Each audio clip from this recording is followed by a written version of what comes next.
Aming oras, araw at sandali. Nakarating na nga si FS sa Estados Unidos.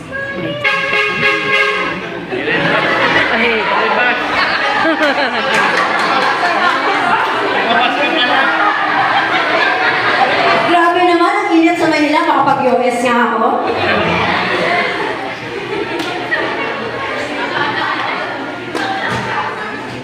Uy, friend! Salamat, nandito na pala kayo. Uy! Ang ganda. Uy, may iba tayo. Saan yung isa nating friend? Yung laging late? Sino ba yun? Alam mo naman, lagi kasi siyang busy. Ay, ayan na, ayan na. Uy, Kes! Kamusta?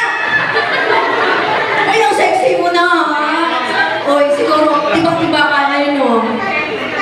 Wow! Hindi pa ba tayo lalaki? Ano nga pala gagawin mo dito, madam? Uy, pumunta ako dito, may sadya ako, ha? Alam ko kasi, ang tawag dito, yung inyong mga bulsa, alam ko, maraming pera yan. So, yan talaga ang sadya ko kasi, alam mo naman sa Prisco, ay, wala talagang budget na. Wala pa rin. Wala pa rin. Ang tagal na. Grabe. Wala pa rin binibigay. Yes. Wala na. Ano nang issue yan? Ano? Oo nga. Kaya so, hanggang Amerika na dadalhin kayo. Huwag kayong maingay.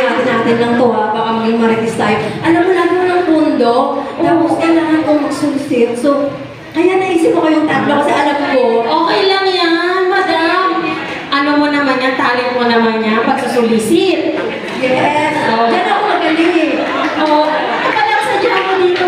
Uy, ano, talaga, ang balita mo kasi, ang laki ng ano mo, nakuha mo doon sa Mas malaki siya, tignan mo, mas malaki ang ano niya. Ay, hindi. 5 na ang bahay niya dito sa US. So, gusto ko, dito muna sa isa, magkano ba ang pwede mo maibigay sa akin? Para sa akin. 2 million para sa flooring ng Silvana. Talaga, yan ang gusto ko sa inyo eh, talaga galante. So ikaw, gusto kailangan ko tapatan mo siya.